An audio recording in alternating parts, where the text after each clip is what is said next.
ਵਾਹਿਗੁਰੂ ਜੀ ਕਾ ਖਾਲਸਾ ਵਾਹਿਗੁਰੂ ਜੀ ਕੀ ਫਤਿਹ। ਸਾਖੀ ਪੀਰ ਬੁੱਧੂ ਸ਼ਾਹ। ਸੈਯਦ ਬੁੱਧੂ ਸ਼ਾਹ ਸਡੌਰੇ ਦੇ ਰਹਿਣ ਵਾਲੇ ਸਨ। ਉਹ ਖੁੱਲੇ ਖਿਆਲਾਂ ਦੇ ਸੂਫੀ ਫਕੀਰ ਸਨ ਅਤੇ ਉਹਨਾਂ ਦੇ ਸਾਹਮਣੇ ਹਿੰਦੂ ਮੁਸਲਮਾਨ ਬਰਾਬਰ ਸਨ।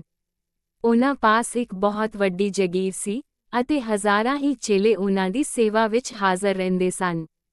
ਜਗੀਰ ਦੀ ਆਮਦਨ ਤੋਂ ਉਹ ਹਰ ਸਮੇਂ ਹਿੰਦੂਆਂ ਅਤੇ ਮੁਸਲਮਾਨਾਂ ਵਾਸਤੇ ਖੁੱਲੇ ਲੰਗਰ ਲਾ ਛੱਡਦੇ ਸਨ।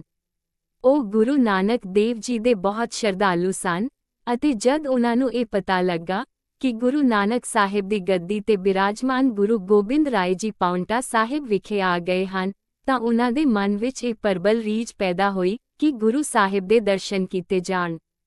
ਪਾਉਂਟਾ ਸਾਹਿਬ ਉਹਨਾਂ ਦੇ ਨਗਰ ਸਡੌਰਾ ਤੋਂ ਕੇਵਲ 16 ਮੀਲ ਦੇ ਫਾਸਲੇ ਉੱਤੇ ਹੀ ਸੀ।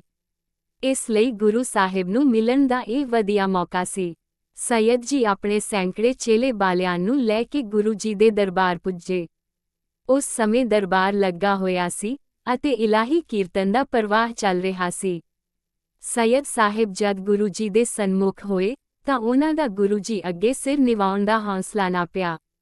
ਜਿਸ ਵਿਅਕਤੀ ਨੂੰ ਰੋਜ਼ ਸੈਂਕੜੇ ਲੋਕ ਸਿਜਦੇ ਕਰਦੇ ਸਨ, ਭਲਾ ਉਹ ਕਿਸੇ ਹੋਰ ਅੱਗੇ ਸਿਰ ਨਿਵਾ ਸਕਦਾ ਸੀ। ਗੁਰੂ ਜੀ ਨੇ ਜਦ ਉਹਨਾਂ ਨੂੰ ਵੇਖਿਆ ਤਾਂ ਉਹਨਾਂ ਦੇ ਮਨ ਦੇ ਦਵੰਦ ਨੂੰ ਸਮਝ ਲਿਆ। ਉਹਨਾਂ ਨੇ ਉਸ ਨੂੰ ਆਪਣੇ ਪਾਸ ਬੁਲਾਇਆ ਅਤੇ ਬੜੇ ਆਦਰ ਨਾਲ ਬੈਠਣ ਵਾਸਤੇ ਕਿਹਾ। ਉਹਨਾਂ ਦਾ ਹਾਲ ਚਾਲ ਪੁੱਛਿਆ ਅਤੇ ਉਹਨਾਂ ਦੀਆਂ ਅੱਖਾਂ ਨਾਲ ਅੱਖਾਂ ਮਿਲਾ ਕੇ ਮੁਸਕਰਾ ਪਏ। ਪੀਰ ਜੀ ਵੀ ਗੁਰੂ ਜੀ ਨੂੰ ਵੇਖ ਕੇ ਬਹੁਤ ਖੁਸ਼ ਹੋਏ ਅਤੇ ਉਹਨਾਂ ਗੁਰੂ ਜੀ ਨੂੰ ਕਿਹਾ, ਮੇਰੇ ਮਨ ਵਿੱਚ ਹਰ ਵੇਲੇ ਇੱਕ ਖਿਆਲ ਘੁੰਮਦਾ ਰਹਿੰਦਾ ਹੈ ਕਿ ਅੱਲਾ ਨਾਲ ਮਿਲਾਪ ਕਿਵੇਂ ਹੋਏ। ਗੁਰੂ ਜੀ ਨੇ ਫਰਮਾਇਆ, ਅੱਲਾ ਤਾਂ ਜ਼ਰਰੇ ਜ਼ਰਰੇ ਵਿੱਚ ਵਸਦਾ ਹੈ, ਹਰ ਮਨੁੱਖ ਦੇ ਅੰਦਰ ਵਸਦਾ ਹੈ, ਪਰ ਅਸੀਂ ਆਪਣੀ ਸੌੜੀ ਜਿਹੀ ਦੁਨੀਆ ਵਿੱਚ ਹੀ ਗਵਾਚ ਜਾਂਦੇ ਹਾਂ। ਅਗਿਆਨਤਾ ਕਾਰਨ ਅਸੀਂ ਮੇਰੀ ਵਿੱਚ ਫਸ ਜਾਂਦੇ ਹਾਂ ਅਤੇ ਹਉਮੈ ਦਾ ਸ਼ਿਕਾਰ ਹੋ ਜਾਂਦੇ ਹਾਂ। ਜਦ ਸਾਡੇ ਅੰਦਰ ਅੱਲਾ ਦੇ ਦਰਮਿਆਨ ਉਸਰੀ ਹੋਈ ਹਉਮੈ ਦੀ ਕੰਧ ਟਹਿ ਜਾਂਦੀ ਹੈ ਤਾਂ ਅਸੀਂ ਖੁਦ ਅੱਲਾ ਦਾ ਰੂਪ ਹੋ ਜਾਂਦੇ ਹਾਂ, ਭਾਵ ਅੱਲਾ ਨੂੰ ਅਸੀਂ ਪਾ ਲੈਂਦੇ ਹਾਂ। ਪਰ ਜੇ ਇੱਕ ਪਾਸੇ ਮਾਇਆ ਦੇ ਮੋਹ ਵਿੱਚ ਫਸੇ ਰਹੀਏ ਅਤੇ ਦੂਸਰੇ ਪਾਸੇ ਭਾਵੇਂ ਸਰੀਰ ਨੂੰ ਕਸ਼ਟ ਦੇਣ ਵਾਲੀਆਂ ਕਿੰਨੀਆਂ ਵੀ ਘੋਰ ਤਪੱਸਿਆਵਾਂ ਕਰੀਏ, ਪਰ ਫਿਰ ਵੀ ਅਸੀਂ ਅੱਲਾ ਤੋਂ ਦੂਰ ਹੀ ਰਹਿੰਦੇ ਹਾਂ। ਸਾਡਾ ਦਿਲ ਅੱਲਾ ਨੂੰ ਮਿਲਣ ਲਈ ਨਹੀਂ ਕਰਦਾ, ਬਲਕਿ ਉਸ ਪਾਸੋਂ ਦਾਤਾ ਮੰਗਣ ਨੂੰ ਜੀਅ ਕਰਦਾ ਹੈ। ਅਸੀਂ ਧਨ ਦੌਲਤ, ਪੁੱਤਰ, ਰੁਤਬੇ ਅਤੇ ਚੌਧਰ ਮੰਗਦੇ ਹਾਂ, ਪਰ ਜਦ ਸਾਡੇ ਮਨ ਵਿੱਚੋਂ ਸਭ ਖਾਹਿਸ਼ਾਂ ਮੁੱਕ ਜਾਂਦੀਆਂ ਹਨ, ਸਾਡੇ ਵਿੱਚੋਂ ਹਉਮੈ ਅਲੋਪ ਹੋ ਜਾਂਦੀ ਹੈ ਅਤੇ ਅਸੀਂ ਮੇਰਾ ਦੀ ਥਾਂ ਤੇਰਾ ਹੋ ਜਾਂਦੇ ਹਾਂ ਤਾਂ ਅੱਲਾ ਨਾਲ ਸਾਡਾ ਮਿਲਾਪ ਹੋ ਜਾਂਦਾ ਹੈ। ਗੁਰੂ ਜੀ ਪਾਸੋਂ ਇਹ ਗੱਲਾਂ ਸੁਣ ਕੇ ਪੀਰ ਜੀ ਦੇ ਅੰਦਰ ਜਿਹੜੀ ਹਉਮੈ ਦੀ ਕੰਧ ਸੀ ਉਹ ਟਹਿ ਗਈ। ਜਿਹੜੇ ਆਪਣੇ ਆਪ ਨੂੰ ਬਹੁਤ ਉੱਚਾ ਸਮਝਦੇ ਸਨ, ਨਿਮਾਣੇ ਹੋ ਗਏ। ਉਹ ਉੱਠ ਕੇ ਗੁਰੂ ਸਾਹਿਬ ਦੇ ਚਰਨਾਂ ਤੇ ਟਹਿ ਪਏ ਅਤੇ ਕਹਿਣ ਲੱਗੇ, ਜਿਸ ਇਲਾਹੀ ਨੂਰ ਦੀ ਭਾਲ ਵਿੱਚ ਮੈਂ ਕਈ ਉਪਰਾਲੇ ਕੀਤੇ ਸਨ, ਅੱਜ ਮੈਨੂੰ ਦਿਸ ਪਿਆ ਹੈ। ਅੱਜ ਮੇਰੀ ਜ਼ਿੰਦਗੀ ਦੀ ਮੰਜ਼ਿਲ ਮੈਨੂੰ ਮਿਲ ਗਈ ਹੈ। ਸਾਖੀ ਭੀਮ ਚੰਦ ਨੇ ਦਰਸ਼ਨਾਂ ਲਈ ਆਉਣਾ। ਪਹਾੜੀ ਰਾਜੇ ਗੁਰੂ ਜੀ ਦੇ ਤੇਜ ਪ੍ਰਤਾਪ ਅਤੇ ਸੈਨਿਕ ਸ਼ਕਤੀ ਨੂੰ ਵਧਦਿਆਂ ਵੇਖ ਕੇ ਭੈਭੀਤ ਵੀ ਸਨ ਤੇ ਈਰਖਾ ਵੀ ਖਾਂਦੇ ਸਨ। ਉਹਨਾਂ ਨੂੰ ਭੈ ਤਾਂ ਇਸ ਗੱਲ ਦਾ ਸੀ ਕਿ ਗੁਰੂ ਜੀ ਤਾਕਤ ਨਾਲ ਕਿਤੇ ਸਾਡ ਰਾਜ ਨਾ ਸਾਂਭ ਲੈਣ ਤੇ ਈਰਖਾ ਦਾ ਕਾਰਨ ਉਹਨਾਂ ਦਾ ਆਪਣੀ ਉੱਚੀ ਜ਼ਾਤ ਦਾ ਅਭਿਮਾਨ ਸੀ। ਗੁਰੂ ਜੀ ਇਸ ਪ੍ਰਕਾਰ ਜ਼ਾਤ ਪਾਤ ਦਾ ਭੇਦ ਮਿਟਾ ਕੇ ਨੀਵਿਆਂ ਨੂੰ ਉੱਚਾ ਕਰ ਰਹੇ ਸਨ। ਉਸ ਤੋਂ ਇਹ ਸਮਝਦੇ ਸਨ ਕਿ ਗੁਰੂ ਜੀ ਹਿੰਦੂ ਧਰਮ ਦਾ ਨਾਸ ਕਰ ਰਹੇ ਹਨ। ਕਹਿਲੂਰ ਦਾ ਰਾਜਾ ਭੀਮ ਚੰਦ ਤਾਂ ਖਾਸ ਕਰਕੇ ਗੁਰੂ ਜੀ ਨਾਲ ਖਾਰ ਖਾਂਦਾ ਸੀ। ਭਾਵੇਂ ਗੁਰੂ ਤੇਗ ਬਹਾਦਰ ਜੀ ਨੇ ਰਾਜਾ ਭੀਮ ਚੰਦ ਕੋਲੋਂ ਜ਼ਮੀਨ ਖਰੀਦ ਕੇ ਆਨੰਦਪੁਰ ਵਸਾਇਆ ਸੀ, ਪਰ ਰਾਜਾ ਭੀਮ ਚੰਦ ਫਿਰ ਵੀ ਆਨੰਦਪੁਰ ਨੂੰ ਆਪਣੇ ਅਧੀਨ ਸਮਝਦਾ ਸੀ ਤੇ ਚਾਹੁੰਦਾ ਸੀ ਕਿ ਗੁਰੂ ਜੀ ਉਸ ਦੀ ਈਨ ਮੰਨ ਕੇ ਰਹਿਣ ਨਹੀਂ ਤਾਂ ਆਨੰਦਪੁਰ ਛੱਡ ਕੇ ਚਲੇ ਜਾਣ। ਇਸ ਲਈ ਉਹ ਬਹਾਨੇ ਪਾ ਕੇ ਗੁਰੂ ਜੀ ਨਾਲ ਛੇੜਛਾੜ ਕਰਾਂਦਾ ਰਹਿੰਦਾ ਸੀ ਤੇ ਆਪਣੇ ਸੈਨਿਕ ਬਲ ਦਾ ਦਿਖਾਵਾ ਕਰਦਾ ਰਹਿੰਦਾ ਸੀ। ਭੀਮ ਚੰਦ ਦੇ ਮੰਤਰੀਆਂ ਤੇ ਸਲਾਹਕਾਰਾਂ ਨੇ ਉਸ ਨੂੰ ਸਮਝਾਇਆ ਕਿ ਉਹ ਗੁਰੂ ਜੀ ਨਾਲ ਨਾ ਵਿਗਾੜੇ, ਸਗੋਂ ਉਹਨਾਂ ਨਾਲ ਮਿੱਤਰਤਾ ਗੰਢੇ। ਇਸੇ ਵਿੱਚ ਭਲਾ ਹੈ। ਭੀਮ ਚੰਦ ਨੇ ਉਹਨਾਂ ਦੀ ਸਲਾਹ ਮੰਨ ਕੇ ਆਪਣੇ ਵਜ਼ੀਰ ਪਰਮਾਨੰਦ ਤੇ ਪੋਹਤ ਨੂੰ ਗੁਰੂ ਜੀ ਪਾਸ ਭੇਜਿਆ ਤੇ ਦਰਸ਼ਨਾਂ ਦੀ ਅਭਿਲਾਖਾ ਪ੍ਰਗਟ ਕੀਤੀ। ਗੁਰੂ ਜੀ ਨੇ ਉੱਤਰ ਭੇਜਿਆ ਕਿ ਗੁਰੂ ਨਾਨਕ ਦਾ ਦਰ ਸਭਨਾਂ ਲਈ ਸਦਾ ਖੁੱਲ੍ਹਾ ਹੈ। ਇਹ ਉੱਤਰ ਪਾ ਕੇ ਭੀਮ ਚੰਦ ਦਰਸ਼ਨਾਂ ਲਈ ਆਨੰਦਪੁਰ ਆਇਆ। ਗੁਰੂ ਦਰਬਾਰ ਦਾ ਠਾਠ ਵੇਖ ਕੇ ਉਹ ਅਸਚਰਜ ਰਹਿ ਗਿਆ। ਜਦੋਂ ਉਸਨੇ ਪਸ਼ਮੀਨੇ ਦੀ ਚਾਨਣੀ, ਪ੍ਰਸਾਦੀ ਹਾਥੀ ਤੇ ਆਸਾਮ ਦੇ ਰਾਜੇ ਦੀਆਂ ਹੋਰ ਪ੍ਰੇਮ ਭੇਟਾਂ ਵੇਖੀਆਂ, ਤਾਂ ਉਹਦੇ ਮੂੰਹ ਵਿੱਚ ਪਾਣੀ ਭਰ ਆਇਆ। ਉਸਨੇ ਇਹ ਚੀਜ਼ਾਂ ਪ੍ਰਾਪਤ ਕਰਨ ਦੀ ਨੀਤ ਧਾਰ ਲਈ। ਉਸਦੇ ਪੁੱਤਰ ਦਾ ਵਿਆਹ ਨੇੜੇ ਸੀ, ਉਸਨੇ ਵਿਆਹ ਦੇ ਅਵਸਰ ਦਾ ਬਹਾਨਾ ਪਾ ਕੇ ਇਹ ਵਸਤਾਂ ਦੀ ਮੰਗ ਭੇਜੀ। ਗੁਰੂ ਜੀ ਨੇ ਉੱਤਰ ਦਿੱਤਾ ਕਿ ਇਹ ਵਸਤਾਂ ਸਿੱਖਾਂ ਨੇ ਗੁਰ ਗੱਦੀ ਲਈ ਪ੍ਰੇਮ ਭੇਟਾਂ ਕੀਤੀਆਂ ਹਨ, ਇਹ ਕਿਸੇ ਹੋਰ ਨੂੰ ਨਹੀਂ ਦਿੱਤੀਆਂ ਜਾ ਸਕਦੀਆਂ। ਇਹ ਉੱਤਰ ਸੁਣ ਕੇ ਭੀਮ ਚੰਦ ਤੇ ਉਸਦੇ ਸਾਥੀ ਰਾਜੇ ਆਪੇ ਤੋਂ ਬਾਹਰ ਹੋਣ ਲੱਗੇ। ਭੀਮ ਚੰਦ ਨੇ ਫਿਰ ਸੁਨੇਹਾ ਭੇਜਿਆ ਕਿ ਤੁਸੀਂ ਸਾਡੀ ਪ੍ਰਜਾ ਹੋ, ਤੁਹਾਨੂੰ ਸਾਡੀ ਇਨ ਮੰਨਣੀ ਪਵੇਗੀ, ਤੇ ਜਿਨ੍ਹਾਂ ਚੀਜ਼ਾਂ ਦੀ ਸਾਨੂੰ ਲੋੜ ਹੋਵੇ ਉਹ ਦੇਣੀਆਂ ਪੈਣਗੀਆਂ। ਤੁਸੀਂ ਸਾਥੋਂ ਆਕੀ ਹੋ ਕੇ ਇੱਥੇ ਨਹੀਂ ਰਹਿ ਸਕਦੇ।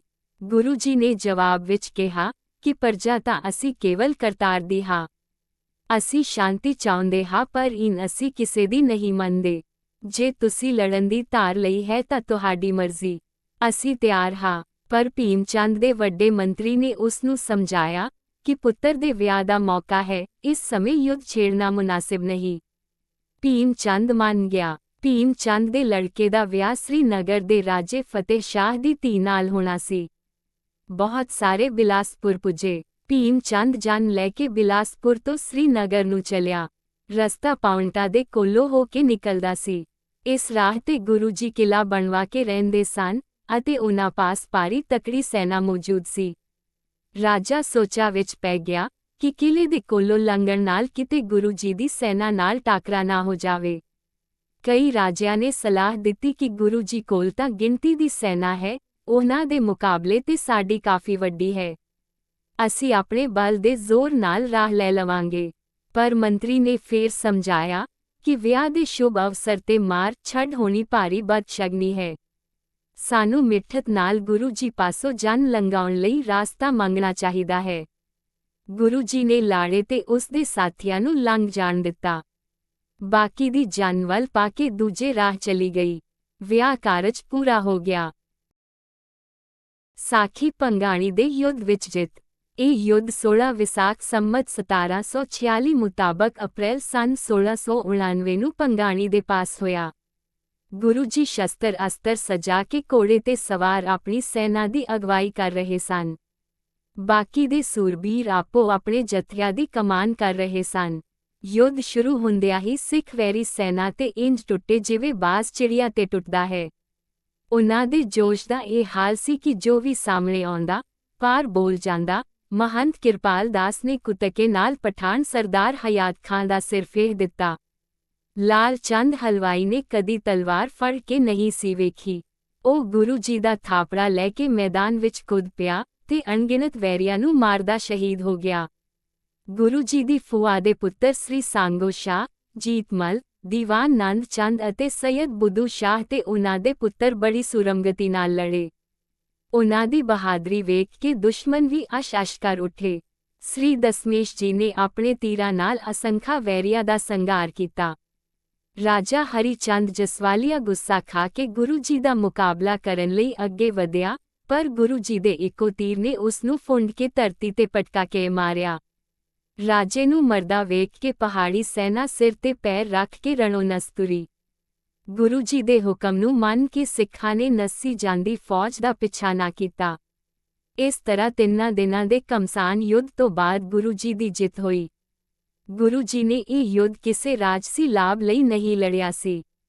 ਇਹ ਧਰਮ ਯੁੱਧ ਸੀ। ਇਸ ਵਿੱਚ ਜਿੱਤ ਪ੍ਰਾਪਤ ਕਰਕੇ ਉਹਨਾਂ ਨੇ ਕਿਸੇ ਰਾਜੇ ਦੀ 1 ਇੰਚ ਜ਼ਮੀਨ ਤੇ ਵੀ ਕਬਜ਼ਾ ਨਹੀਂ ਕੀਤਾ, ਨਾ ਸਿੱਖ ਸੈਨਾ ਨੇ ਕਿਤੇ ਲੁੱਟਮਾਰ ਕੀਤੀ।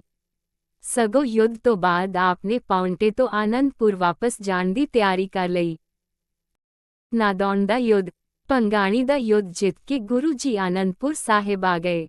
ਇੱਥੇ ਆ ਕੇ ਉਹਨਾਂ ਕਈ ਕਿਲੇ ਤਿਆਰ ਕਰਵਾਏ ਅਤੇ ਆਪਣੇ ਇਤਬਾਰੀ ਸਿੱਖਾਂ ਨੂੰ ਫੌਜੀ ਸਿਖਲਾਈ ਦੇਣੀ ਆਰੰਭ ਕਰ ਦਿੱਤੀ। ਪਹਾੜੀ ਰਾਜੇ ਹੁਣ ਡਰਦੇ ਸਨ ਤੇ ਆਨੰਦਪੁਰ ਸਾਹਿਬ ਤੇ ਹਮਲਾ ਕਰਨ ਦਾ ਕਿਸੇ ਦਾ ਹੌਸਲਾ ਨਹੀਂ ਸੀ। ਉਨ੍ਹਾਂ ਦਿਨਾਂ ਵਿੱਚ ਹੀ ਜੰਮੂ ਦੇ ਹਾਕਮ ਮੀਆਂ ਖਾਂ ਨੂੰ ਦਿੱਲੀ ਵੱਲੋਂ ਇਹ ਆਦੇਸ਼ ਹੋਇਆ ਕਿ ਉਹ ਪਹਾੜੀ ਰਾਜਿਆਂ ਤੋਂ ਖਿਰਾਜ ਉਗਰਾਹ ਕੇ ਭੇਜੇ। ਪਹਾੜੀ ਰਾਜਿਆਂ ਨੇ ਕਈਆਂ ਸਾਲਾਂ ਤੋਂ ਖਿਰਾਜ ਦੇਣਾ ਬੰਦ ਕੀਤਾ ਹੋਇਆ ਸੀ। ਹਾਕਮ ਮੀਆਂ ਖਾਂ ਨੇ ਇਸ ਕੰਮ ਲਈ ਫੌਜਦਾਰ ਆਲਿਫ ਖਾਂ ਨੂੰ ਨਿਯੁਕਤ ਕੀਤਾ। ਆਲਿਫ ਖਾਂ ਇੱਕ ਤਕੜੀ ਫੌਜ ਲੈ ਕੇ ਨਾਦੌਣ ਪੁੱਜ ਗਿਆ। ਇੱਥੇ ਆ ਕੇ ਉਸ ਭੀਮ ਚੰਦ ਅਤੇ ਹੋਰ ਰਾਜਿਆਂ ਨੂੰ ਸੁਨੇਹੇ ਭੇਜੇ ਕਿ ਉਹ ਖਿਰਾਜ ਅਦਾ ਕਰਨ ਜਾਂ ਲੜਾਈ ਵਾਸਤੇ ਤਿਆਰ ਹੋ ਜਾਣ। ਰਾਜੇ ਪਹਿਲਾਂ ਤਾਂ ਡਰਦੇ ਮਾਰੇ ਖਿਰਾਜ ਦੇਣ ਨੂੰ ਤਿਆਰ ਸਨ, ਪਰ ਫਿਰ ਉਨ੍ਹਾਂ ਵਿੱਚੋਂ ਹੀ ਕਿਸੇ ਸਲਾਹ ਦਿੱਤੀ ਕਿ ਇਸ ਬਾਰੇ ਗੁਰੂ ਸਾਹਿਬ ਤੋਂ ਪੁੱਛ ਲਿਆ ਜਾਵੇ। ਗੁਰੂ ਜੀ ਨੇ ਉਨ੍ਹਾਂ ਨੂੰ ਇਹ ਰਾਏ ਦਿੱਤੀ ਕਿ ਉਹ ਖਿਰਾਜ ਨਾ ਦੇਣ ਅਤੇ ਲੜਾਈ ਲਈ ਤਿਆਰ ਹੋ ਜਾਣ। ਇਸ ਸੰਬੰਧੀ ਗੁਰੂ ਜੀ ਨੇ ਉਨ੍ਹਾਂ ਦੀ ਹਰ ਤਰ੍ਹਾਂ ਦੀ ਮਦਦ ਕਰਨ ਦਾ ਵਾਅਦਾ ਕੀਤਾ। ਗੁਰੂ ਜੀ ਦੀ ਸਹਾਇਤਾ ਨਾਲ ਸਾਰੇ ਰਾਜੇ ਆਲਿਫ ਖਾਂ ਤੇ ਟੁੱਟ ਕੇ ਪੈ ਗਏ ਅਤੇ ਬੜਾ ਘਮਸਾਨ ਦਾ ਯੁੱਧ ਹੋਇਆ। ਆਲਿਫ ਖਾਂ ਦੇ ਵੱਡੇ ਸੂਰਬੀਰ ਮਾਰੇ ਗਏ ਤਾਂ ਉਹ ਜਾਨ ਬਚਾ ਕੇ ਭੱਜ ਗਿਆ।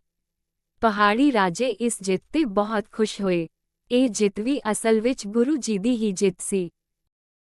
ਸਾਖੀ ਲੰਗਰਾਂ ਦੀ ਪਰੀਖਿਆ। ਸ੍ਰੀ ਗੁਰੂ ਨਾਨਕ ਦੇਵ ਜੀ ਊਚ ਨੀਚ ਅਤੇ ਜ਼ਾਤ-ਪਾਤ ਦਾ ਭੇਦਭਾਵ ਮਿਟਾਉਣ ਲਈ ਲੰਗਰ ਦੀ ਪ੍ਰਥਾ ਤੋਰੀ ਸੀ। ਇਹ ਪ੍ਰਥਾ ਸਾਰੇ ਗੁਰੂ ਸਾਹਿਬਾਨ ਨੇ ਜਾਰੀ ਰੱਖੀ। ਜਿੱਥੇ-ਜਿੱਥੇ ਗੁਰੂ ਸਾਹਿਬਾਨ ਨਿਵਾਸ ਰੱਖਦੇ ਰਹੇ, ਸਭ ਜਗ੍ਹਾ ਨਾਮ ਬਾਣੀ ਦੇ ਨਾਲ-ਨਾਲ ਲੰਗਰ ਦਾ ਸਦਾਵਰਤ ਚੱਲਦਾ ਰਿਹਾ। ਹੌਲੀ-ਹੌਲੀ ਇਸ ਦਾ ਵਿਸਥਾਰ ਕੀਤਾ ਗਿਆ ਤੇ ਸਿੱਖਾਂ ਨੂੰ ਹੁਕਮ ਹੋਇਆ ਕਿ ਆਪਣੇ ਘਰਾਂ ਵਿੱਚ ਵੀ ਯਥਾ ਸ਼ਕਤੀ ਲੰਗਰ ਲਾਉਣ ਅਤੇ ਆਏ ਗਏ ਮੁਸਾਫਰਾਂ ਦੀ ਅੰਨ ਤੇ ਬਸਤਰ ਦੀ ਸੇਵਾ ਕਰਨ।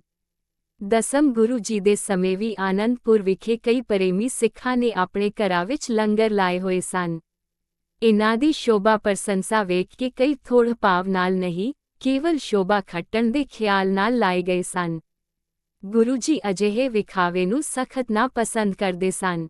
ਆਪ ਨੇ ਅਜਿਹੇ ਲੰਗਰਾਂ ਦੀ ਪਰਖ ਵਿੱਚ ਜਾ ਕੇ ਭੋਜਨ ਦੀ ਮੰਗ ਕੀਤੀ।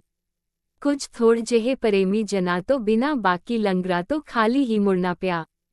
ਦੂਜੇ ਦਿਨ ਗੁਰੂ ਜੀ ਨੇ ਦੀਵਾਨ ਵਿੱਚ ਜੁੜੀ ਸੰਗਤ ਸਾਹਮਣੇ ਆਪਣਾ ਰਾਤ ਦਾ ਅਨੁਭਵ ਦੱਸਦੇ ਹੋਏ ਫੁਰਮਾਇਆ ਕਿ ਜੇ ਕੋਈ ਭੁੱਖਾ ਨੰਗਾ ਬੰਦਾ ਕਿਸੇ ਦੇ ਬੂਹੇ ਤੇ ਆ ਕੇ ਗੁਰੂ ਦੇ ਨਾਂ ਤੇ ਭੋਜਨ ਬਸਤਰ ਮੰਗਦਾ ਹੈ ਤੇ ਉਹ ਉਸ ਨੂੰ ਦੁਰਕਾਰ ਕੇ ਮੋੜ ਦਿੰਦਾ ਹੈ, ਤਾਂ ਯਾਦ ਰੱਖੋ ਕਿ ਇਹ ਉਸ ਨੂੰ ਨਹੀਂ ਧੱਕਾ ਦਿੱਤਾ ਗਿਆ ਸਗੋਂ ਸਾਨੂੰ ਦਿੱਤਾ ਗਿਆ ਹੈ। ਜਿਹੜਾ ਸਿੱਖ ਦੀਨਾਂ ਤੇ ਲੋੜਵੰਦਾਂ ਦੀ ਸੇਵਾ ਕਰਦਾ ਹੈ, ਉਹ ਸਾਡੀ ਸੇਵਾ ਕਰਦਾ ਹੈ। ਯਾਦ ਰੱਖੋ ਕਿ ਗਰੀਬ ਦਾ ਮੂੰਹ ਗੁਰੂ ਦੀ ਗੋਲਕ ਹੁੰਦਾ ਹੈ। ਜੋ ਕੁਝ ਉਸ ਵਿੱਚ ਪਾਓਗੇ, ਉਹ ਗੁਰੂ ਨੂੰ ਪਹੁੰਚ ਜਾਵੇਗਾ। ਮਸੰਦਾਂ ਦੀ ਸੋਧ। ਸ੍ਰੀ ਗੁਰੂ ਅਮਰਦਾਸ ਜੀ ਨੇ ਸਿੱਖੀ ਦੇ ਪ੍ਰਚਾਰ ਹਿਤ 22 ਕੇਂਦਰ ਕਾਇਮ ਕੀਤੇ ਸਨ, ਜਿਨ੍ਹਾਂ ਨੂੰ ਮੰਜੀਆਂ ਕਿਹਾ ਜਾਂਦਾ ਸੀ।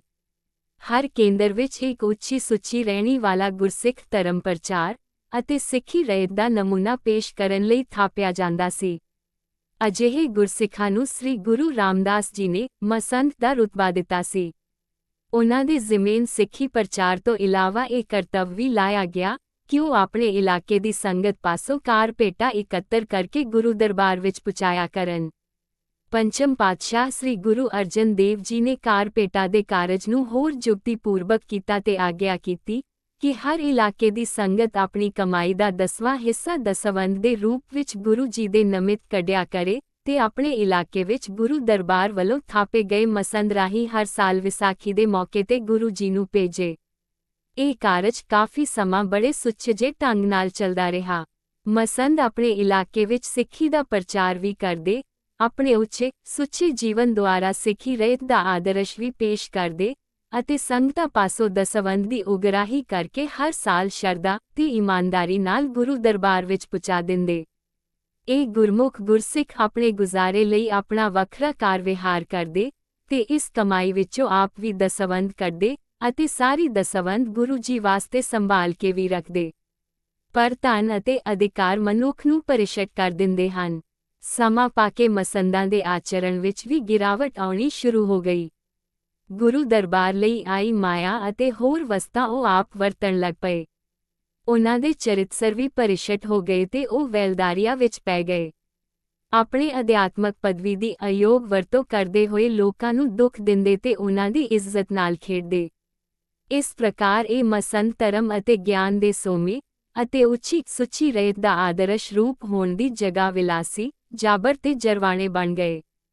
ਗੁਰੂ ਤੇਗ ਬਹਾਦਰ ਜੀ ਕਾਫੀ ਸਮਾਂ ਪੰਜਾਬ ਤੋਂ ਬਾਹਰ ਰਹੇ ਅਤੇ ਫਿਰ ਸ਼ਹੀਦੀ ਦਿੱਤੀ। ਦਸਮ ਗੁਰੂ ਜੀ ਹੁਣ ਤੱਕ ਯੁੱਧਾਂ ਵਿੱਚ ਰੁੱਝੇ ਰਹੇ ਸਨ। ਇਸ ਦਾ ਲਾਭ ਉਠਾ ਕੇ ਇਹ ਸਾਰਾ ਸਮਾਂ ਮਸੰਦ ਮਨਮਾਨੀਆਂ ਕਰਦੇ ਰਹੇ। ਗੁਰੂ ਜੀ ਨੂੰ ਇਹਨਾਂ ਦੀਆਂ ਕਰਤੂਤਾਂ ਤੇ ਕਾਲੇ ਕਾਰਨਾਮਿਆਂ ਦੀਆਂ ਖਬਰਾਂ ਪਹੁੰਚਦੀਆਂ ਰਹੀਆਂ ਸਨ। ਹੁਣ ਜਦੋਂ ਆਪ ਨੂੰ ਅਮਨ ਤੇ ਸ਼ਾਂਤੀ ਦਾ ਸਮਾਂ ਮਿਲਿਆ ਤਾਂ ਆਪਨੇ ਮਸੰਦਾਂ ਦੀ ਸੋਧ ਦਾ ਫੈਸਲਾ ਕੀਤਾ। ਆਪਨੇ ਹੁਕਮ ਜਾਰੀ ਕੀਤਾ ਕਿ ਸਭਨਾ ਇਲਾਕਿਆਂ ਦੀ ਸੰਗਤ ਆਪਣੇ ਆਪਣੇ ਇਲਾਕੇ ਦੇ ਮਸੰਦਾਂ ਦੀਆਂ ਮੁਸ਼ਕਾਂ ਬਣ ਕੇ ਦਰਬਾਰ ਵਿੱਚ ਹਾਜ਼ਰ ਕਰੇ। ਸਿੱਖਾਂ ਨੇ ਆਪ ਦੇ ਹੁਕਮ ਮੂਜਬ ਮਸੰਦਾਂ ਨੂੰ ਗੁਰੂ ਸਾਹਿਬ ਸਾਹਮਣੇ ਪੇਸ਼ ਕੀਤਾ। ਆਪਨੇ ਵਾਰੀ-ਵਾਰੀ ਸਭਨਾਂ ਦੇ ਕਾਲੇ ਕਾਰੇ ਸੁਣੇ ਤੇ ਉਹਨਾਂ ਤੋਂ ਆਪਣੇ ਪਾਪਾਂ ਤੇ ਅਪਰਾਧਾਂ ਦਾ ਇਕਬਾਲ ਕਰਕੇ ਯਥਾ ਯੋਗਦਾਨ ਦਿੱਤਾ। ਕੁਝ ਇਲਾਕਿਆਂ ਦੇ ਮਸੰਦਾਂ ਦਾ ਵਿਹਾਰ ਤੇ ਆਚਰਣ ਸਿੱਖੀ ਰਹਿਤ ਅਨੁਸਾਰ ਉੱਚਾ ਤੇ ਸੁੱਚਾ ਰਿਹਾ ਸੀ। ਉਹਨਾਂ ਨੂੰ ਗੁਰੂ ਜੀ ਨੇ ਸਨਮਾਨਿਤ ਕੀਤਾ। ਮਸੰਦਾਂ ਨੂੰ ਦੰਡਿਤ ਕਰਕੇ ਗੁਰੂ ਜੀ ਨੇ ਅੱਗੋਂ ਤੋਂ ਇਹ ਸਿਲਸਿਲਾ ਹੀ ਬੰਦ ਕਰ ਦਿੱਤਾ ਅਤੇ ਆਗਿਆ ਕੀਤੀ ਕਿ ਸਿੱਖ ਆਪਣਾ ਦਸਵੰਧ ਅਤੇ ਕਾਰਪੇਟਾ ਆਪ ਹੀ ਸਿੱਧਾ ਗੁਰੂ ਦਰਬਾਰ ਵਿੱਚ ਪਹੁੰਚਾ ਦਿਆ ਕਰਨ। ਆਪਨੇ ਦੰਡਿਤ ਕੀਤੇ ਗਏ ਮਸੰਦਾਂ ਨਾਲ ਵਰਤਨ ਦੀ ਵੀ ਸਿੱਖਾਂ ਨੂੰ ਮਨਾਹੀ ਕਰ ਦਿੱਤੀ। ਸਾਖੀ ਪੰਥ ਦੀ ਸਾਜਨਾ ਤੇ ਵਿਚਾਰ। ਗੁਰਮਤਿ ਦਾ ਆਸ਼ਾ ਇਹ ਸੀ ਕਿ ਹਿੰਦ ਵਾਸੀਆਂ ਦੇ ਦਿਲਾਂ ਵਿੱਚੋਂ ਊਚ ਨੀਚ ਅਤੇ ਜ਼ਾਤ-ਪਾਤ ਦਾ ਭੇਦ ਮਿਟਾਇਆ ਜਾਏ, ਵਹਿਮਾਂ ਭਰਮਾਂ, ਧਾਰਮਿਕ ਪਖੰਡਾਂ ਅਤੇ ਕਰਮਕਾਂਡ ਦੇ ਚੱਕਰ ਵਿੱਚੋਂ ਕੱਢਿਆ ਜਾਏ, ਉਨ੍ਹਾਂ ਅੰਦਰ ਰਾਜਨੀਤਿਕ ਜਾਗਰਤ ਪੈਦਾ ਕੀਤੀ ਜਾਏ ਅਤੇ ਜ਼ੁਲਮ ਜਬਰ ਦੇ ਵਿਰੁੱਧ ਖੜਾ ਕਰਕੇ ਉਸ ਨਾਲ ਟੱਕਰ ਲੈਣ ਦੀ ਦਲੇਰੀ ਲਿਆਂਦੀ ਜਾਏ।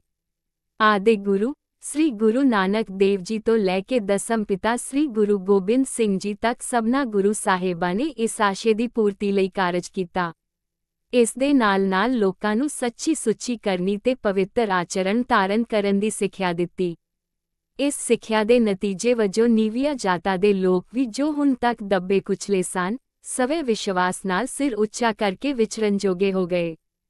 ਗੁਰੂ ਸਾਹਿਬਾਨ ਨੇ ਇਹ ਵੀ ਯਤਨ ਕੀਤਾ ਕਿ ਹਿੰਦ ਵਾਸੀਆਂ ਦੇ ਅੰਦਰ ਬਿਨਾਂ ਜ਼ਾਤ ਜਾਂ ਧਰਮ ਦੇ ਵਿਤਕਰੇ ਦੇ ਕੌਮੀ ਸਾਂਝਾ ਦਾ ਜਜ਼ਬਾ ਪੈਦਾ ਕੀਤਾ ਜਾਏ ਅਤੇ ਹਕੂਮਤ ਦੇ ਜ਼ਬਰ ਦੇ ਵਿਰੁੱਧ ਲੜਨ ਦਾ ਹੌਸਲਾ ਜਗਾਇਆ ਜਾਏ। ਇਸੇ ਖਾਤਰ ਪੰਚਮ ਪਾਤਸ਼ਾਹ ਤੇ ਨੌਵੇਂ ਪਾਤਸ਼ਾਹ ਨੇ ਸ਼ਹੀਦੀਆਂ ਦਿੱਤੀਆਂ।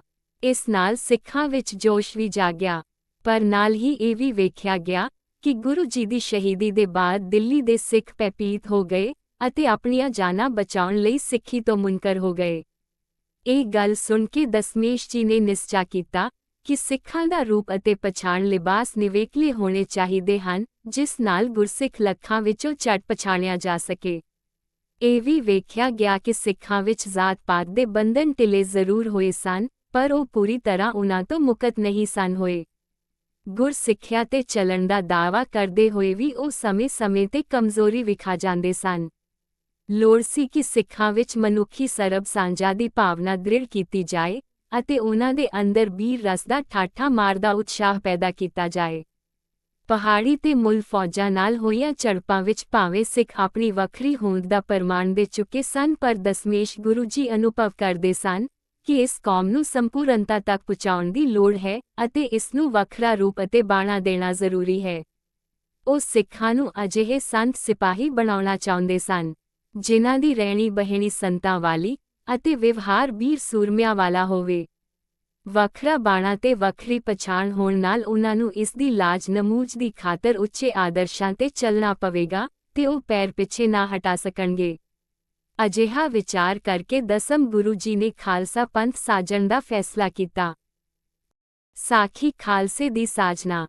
ਗੁਰੂ ਜੀ ਖਾਲਸਾ ਪੰਥ ਨੂੰ ਇੱਕ ਅਜਿਹੇ ਮਜ਼ਬੂਤ ਸੰਗਠਨ ਦਾ ਰੂਪ ਦੇਣਾ ਚਾਹੁੰਦੇ ਸਨ, ਜਿਸ ਦਾ ਉੱਚਾ ਮਨੋਬਲ ਹੋਵੇ ਤੇ ਆਪਾਵਾਰਨ ਦੀ ਤੀਬਰ ਭਾਵਨਾ ਹੋਵੇ। ਸਿਰਜਣਾ ਦਾ ਇਹ ਮਹਾਨ ਕਾਰਜ ਸੰਨ 1699 ਈਸਵੀ ਦੀ ਵਿਸਾਖੀ ਦੇ ਅਵਸਰ ਤੇ ਸੰਪੰਨ ਹੋਇਆ। ਉਸ ਦਿਨ ਆਨੰਦਪੁਰ ਸਾਹਿਬ ਵਿਖੇ ਸੰਗਤਾਂ ਦਾ ਭਾਰੀ ਇਕੱਠ ਹੋਇਆ। ਦੂਰ-ਦੂਰ ਤੋਂ ਸਿੱਖ ਗੁਰੂ ਜੀ ਦੇ ਦਰਸ਼ਨਾਂ ਲਈ ਆਏ ਹੋਏ ਸਨ। ਗੁਰੂ ਕਾ ਲੰਗਰ ਅਤੁੱਟ ਜਾਰੀ ਸੀ।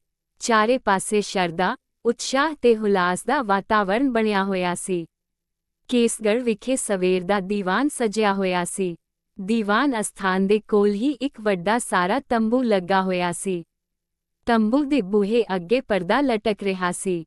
ਸੰਗਤਾਂ ਦੀਆਂ ਨਜ਼ਰਾਂ ਵਾਰ-ਵਾਰ ਤੰਬੂ ਵੱਲ ਜਾਂਦੀਆਂ, ਪਰ ਕੋਈ ਨਹੀਂ ਸੀ ਜਾਣਦਾ ਕਿ ਉਸ ਦੇ ਅੰਦਰ ਕੀ ਹੈ। ਦੀਵਾਨ ਵਿੱਚ ਬਾਣੀ ਦਾ ਕੀਰਤਨ ਹੋ ਰਿਹਾ ਸੀ। ਰਾਗੀ ਰਸਪਿੰਨੀ ਆਵਾਜ਼ ਵਿੱਚ ਸ਼ਬਦ ਗਾ ਰਹੇ ਸਨ। ਸੰਗਤਾਂ ਸ਼ਰਧਾ ਨਾਲ ਸੁਣਦੀਆਂ ਤੇ ਸਰੂਰ ਵਿੱਚ ਝੂਮ ਰਹੀਆਂ ਸਨ। ਕੀਰਤਨ ਦਾ ਭੋਗ ਪਿਆ। ਰਾਗੀ ਆਪਣੇ ਸਾਜ਼ ਸਮੇਟਣ ਲੱਗੇ। ਅਚਾਨਕ ਦਸ਼ਮੇਸ਼ ਗੁਰੂ ਜੀ ਆਪਣੇ ਆਸਣ ਤੋਂ ਉੱਠੇ। ਇੱਕ ਭਰਪੂਰ ਪਰਚੋਲਵੀ ਨਜ਼ਰ ਆਪਨੇ ਸੰਗਤਾਂ ਤੇ ਮਾਰੀ, ਜਿਵੇਂ ਕੋਈ ਪਰਖ ਕਰਦੇ ਹੋਣ। ਉਸ ਵੇਲੇ ਆਪ ਦੇ ਚਿਹਰੇ ਦੀ ਛਬ ਵੇਖਣ ਵਾਲੀ ਸੀ। ਸਮਤਕ ਤੇ ਨੂਰ, ਅੱਖਾਂ ਵਿੱਚ ਜੋਸ਼ ਦੀ ਚਮਕ ਤੇ ਬੁੱਲ੍ਹ ਕਿਸੇ ਦ੍ਰਿੜ ਇਰਾਦੇ ਵਿੱਚ ਕੁੱਟੇ ਹੋਏ।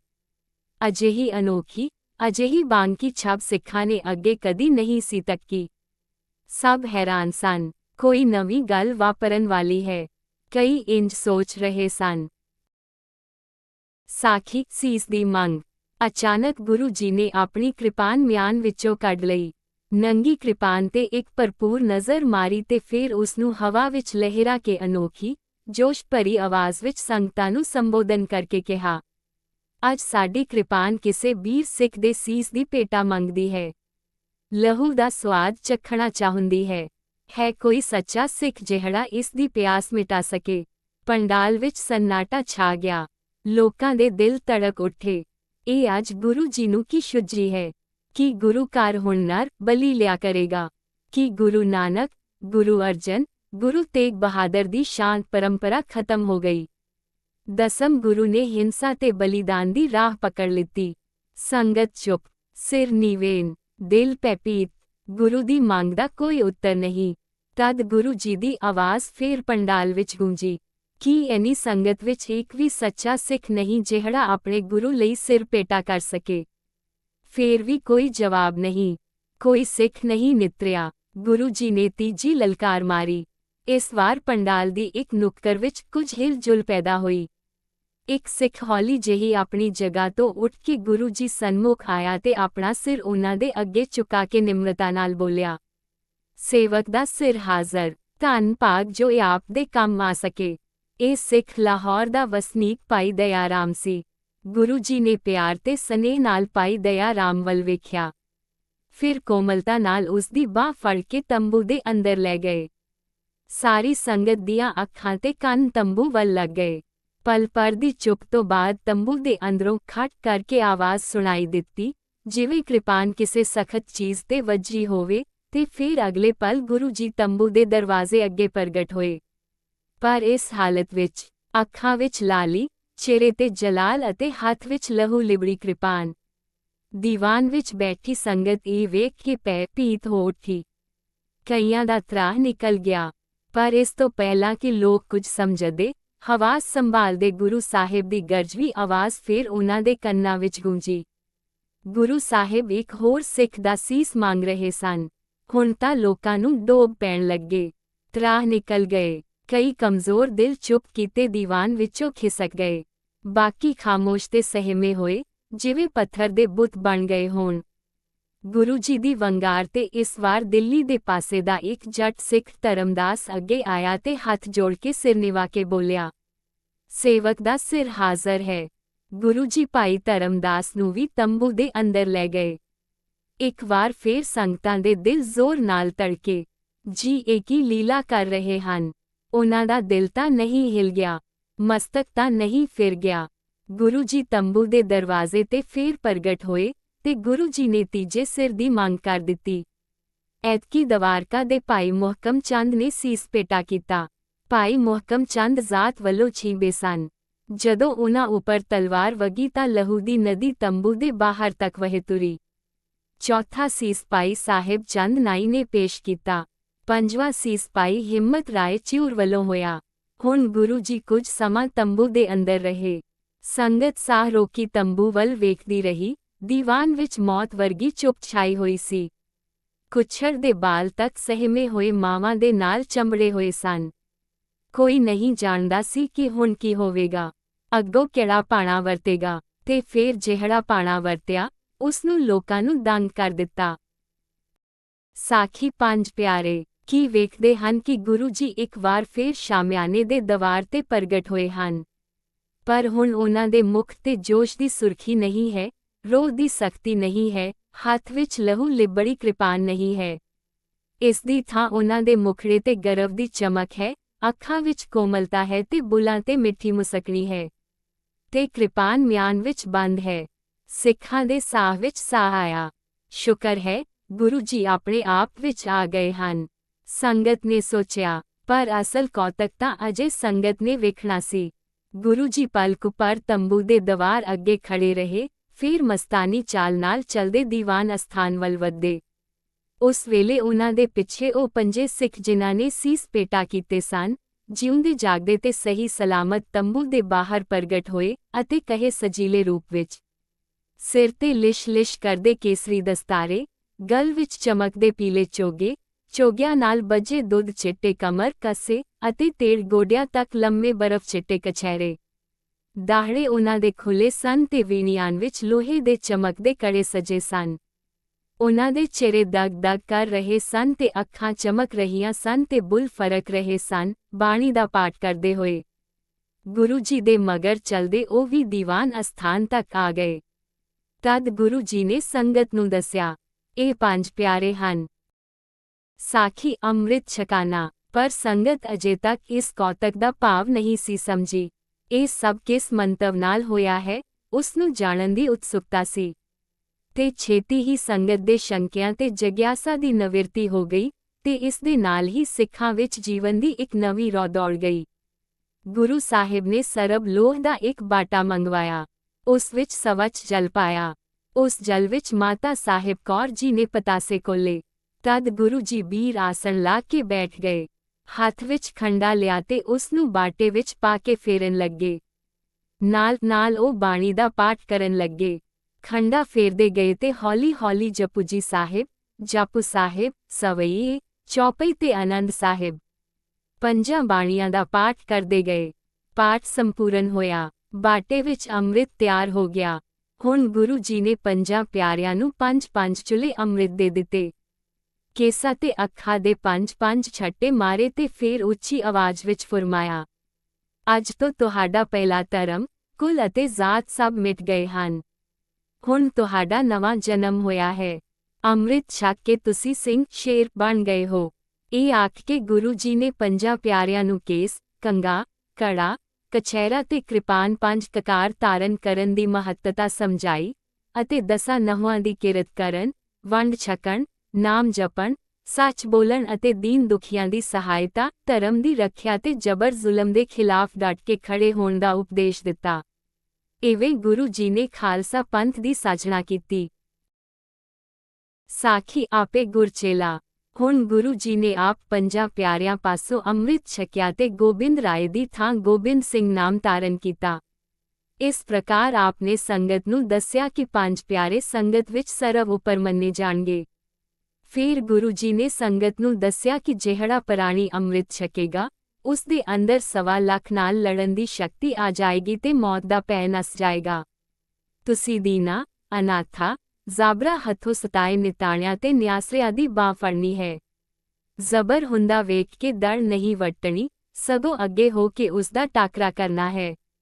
ਕਿਸੇ ਦਾ ਡਰ ਨਹੀਂ ਮੰਨਣਾ, ਧਰਮ ਨਹੀਂ ਛੱਡਣਾ ਭਾਵੇਂ ਜਾਨ ਦੇਣੀ ਪਏ। ਤੁਸੀਂ ਇੱਕ ਅਕਾਲ ਪੁਰਖ ਵਾਹਿਗੁਰੂ ਤੋਂ ਬਿਨਾਂ ਹੋਰ ਕਿਸੇ ਦੇਵੀ ਦੇਵਤਾ ਦੀ ਪੂਜਾ ਨਹੀਂ ਕਰਨੀ, ਕਿਸੇ ਮੂਰਤੀ ਅੱਗੇ ਮੱਥਾ ਨਹੀਂ ਟੇਕਣਾ। ਰੋਜ਼ ਗੁਰਬਾਣੀ ਦਾ ਪਾਠ ਕਰਨਾ ਤੇ 5 ਕਕਾਰਾਂ ਦੀ ਰਹਿਤ ਰੱਖਣੀ। ਇਹ ਤੁਹਾਡੀ 5 ਕਕਾਰੀ ਵਰਦੀ ਹੈ। ਤੁਹਾਡਾ ਆਚਰਣ ਉੱਚਾ, ਸੁੱਚਾ ਤੇ ਪਵਿੱਤਰ ਹੋਵੇਗਾ। ਕਿਸੇ ਦਾ ਹੱਕ ਨਹੀਂ ਮਾਰਨਾ, ਪਰਾਈ ਇਸਤਰੀ ਦਾ ਸੰਗ ਨਹੀਂ ਕਰਨਾ। ਬੁਰੇ ਕੰਮਾਂ ਤੋਂ ਬਚਣਾ ਤੇ ਨੇਕ ਕੰਮਾਂ ਲਈ ਤਤਪਰ ਰਹਿਣਾ। ਤਮਾਕੂ, ਸ਼ਰਾਬ, ਭੰਗ, ਪੋਸਤ ਆਦਿ ਨਸ਼ਿਆਂ ਦਾ ਸੇਵਨ ਨਹੀਂ ਕਰਨਾ। ਇਸ ਰਹਿਤ ਤੇ ਪੂਰੀ ਦ੍ਰਿੜਤਾ ਨਾਲ ਚੱਲਣਾ। ਇਸ ਪ੍ਰਕਾਰ ਉਪਦੇਸ਼ ਦੇਣ ਤੋਂ ਬਾਅਦ ਗੁਰੂ ਜੀ ਨੇ 5 ਪਿਆਰਿਆਂ ਨੂੰ ਕਿਹਾ ਕਿ ਤੁਸੀਂ ਮੇਰਾ ਖਾਸ ਰੂਪ ਖਾਲਸਾ ਹੋ। ਖਾਲਸਾ ਗੁਰੂ ਹੈ ਤੇ ਗੁਰੂ ਖਾਲਸਾ ਹੈ। ਮੈਂ ਤੁਹਾਡਾ ਗੁਰੂ ਹਾਂ, ਤੁਸੀਂ ਇਕੱਠੇ ਤੌਰ ਤੇ ਮੇਰੇ ਗੁਰੂ ਹੋ। ਜਿੱਥੇ ਕਿਤੇ ਪੰਥ ਨੂੰ ਕੋਈ ਸਮੱਸਿਆ ਆਵੇ, 5 ਪਿਆਰੇ ਮਿਲ ਬੈਠ ਕੇ ਉਸ ਦਾ ਨਿਰਣਾ ਕਰਨਗੇ। ਉਹ ਗੁਰੂ ਦਾ ਨਿਰਣਾ ਹੋਵੇਗਾ। ਸੰਗਤ ਵਿੱਚ ਬੈਠੇ ਸਿੱਖਾਂ ਨੂੰ ਪਛਤਾਵਾ ਹੋਣ ਲੱਗਾ ਕਿ ਉਹਨਾਂ ਨੇ ਕਿਉਂ ਨਾ ਆਪਣਾ ਆਪ ਗੁਰੂ ਜੀ ਦੇ ਅੱਗੇ ਅਰਪਣ ਕੀਤਾ। ਉਹ ਕਿਉਂ ਡਰ ਗਏ। ਗੁਰੂ ਜੀ ਤਾਂ ਕੇਵਲ ਸਾਡੀ ਪ੍ਰੀਖਿਆ ਲੈ ਰਹੇ ਸਨ। ਪਰ ਜਦੋਂ ਗੁਰੂ ਜੀ ਨੇ ਸਰਬਤ ਸੰਗਤ ਨੂੰ ਅੰਮ੍ਰਿਤ ਛਕਣ ਦਾ ਸੱਦਾ ਦਿੱਤਾ ਤਦ ਤਾਂ ਸਭੇ ਮਾਈ ਪਾਈ ਅੰਮ੍ਰਿਤ ਛਕਣ ਤੇ ਸਿੰਘ ਬਣਨ ਲਈ ਉਲਹਰ ਪਏ। ਉਸ ਦਿਨ 20,000 ਤੋਂ ਵੱਧ ਸਿੱਖਾਂ ਨੇ ਅੰਮ੍ਰਿਤ ਪਾਨ ਕੀਤਾ ਅਤੇ ਇਵੇਂ ਜ਼ਾਤ-ਪਾਤ ਦੇ ਚੱਕਰ ਅਤੇ ਜਨਮ ਮਰਨ ਦੇ ਭੈ ਤੋਂ ਆਜ਼ਾਦ ਹੋ ਕੇ ਸਿੰਘ ਭਾਵ ਸ਼ੇਰ ਮਰਦ ਬਣ ਗਏ।